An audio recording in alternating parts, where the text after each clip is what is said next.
यही ढोंग है आप लोगों का, यही ढोंग है। हर अच्छे कार्य का आप विरोध करेंगे, समाज के सामने एक्सपोज करना चाहिए। अपने बच्चों को ये लोग पढ़ाएंगे इंग्लिश स्कूलों में, और दूसरे के बच्चे के लिए अगर वो सुविधा सरकार देना चाहते हो, कहते नहीं उर्दू पढ़ाओ इसको, यानी उसको मौलवी बनाना चाहते हैं, कठपुल्ला पर की ओर इसको ले जाना आचरण।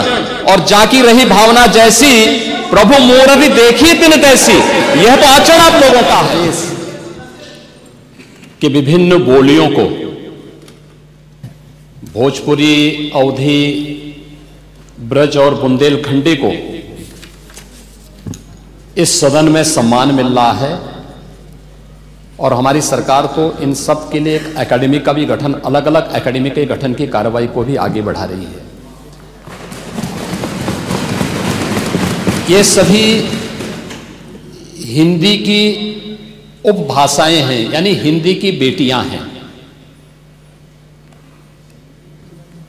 भाषा की समृद्धि के आधार है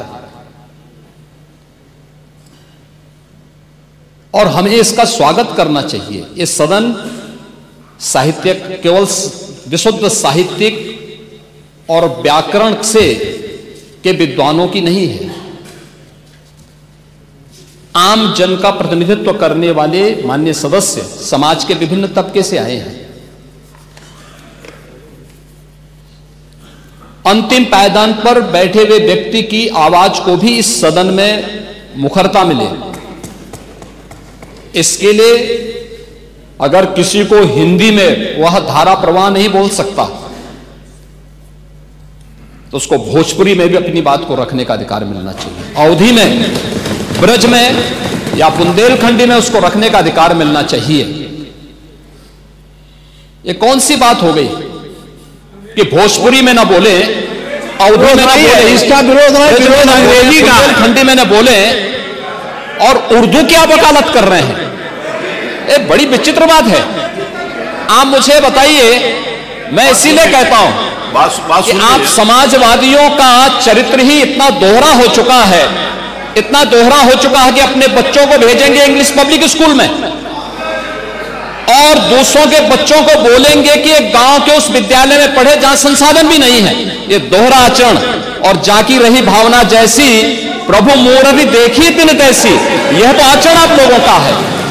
इसीलिए आपने कल भी भोजपुरी का विरोध किया, अवधी का विरोध किया, बुंदेलखंडी का विरोध किया और आप लोग अपने दैनिक जागरण में, दैनिक जीवन में इस प्रकार के आचरण के आदी हो चुके हैं।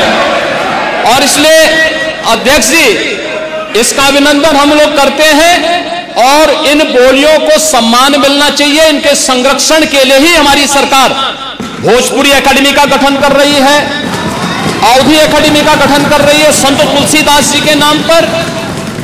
इसी के आधार पर ब्रज भाषा इतनी समृद्ध भाषा है।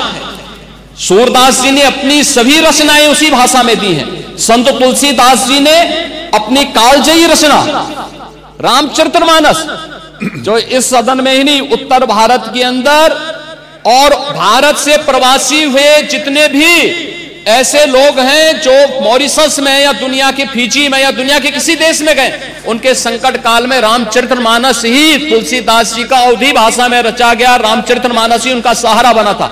और आज जब उसको सम्मान मिल रहा है तो आप उसका विरोध कर रहे हैं। बड़ी विचित्र सी स्थिति है। आप हर अच्छे कार्य का समाज, आज के यही ढोंग है आप लोगों का, यही ढोंग है। हर अच्छे कार्य का आप विरोध करेंगे, हर अच्छे कार्य का आप विरोध करेंगे। हर अच्छा कार्य जो प्रदेश के हित में है, देश के हित में है, आप उसका विरोध करेंगे।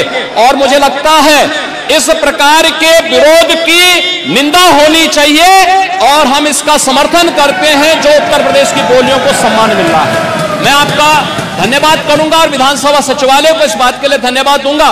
कल हम लोगों ने यहां पे इसका शुभारंभ किया, समाजवादी पार्टी ने उसका विरोध किया है और मुझे लगता है कि प्रोसीडिंग का हिस्सा होना चाहिए। इनको समाज के सामने एक्सपोज करना चाहिए। अपने बच्चों को ये लोग पढ़ाएंगे इंग्लिश स्कूलों में और दूसरे के बच्चे के लिए अगर वो सुविधा सरकार देना चाहते हो, कहते नहीं उर्दू पढ़ाओ इसको, यानी उसको मौलवी बनाना चाहते हैं, कठपुल्ला पर की ओर इसको ले जाना चाहते हैं। ये नहीं चल सकता है।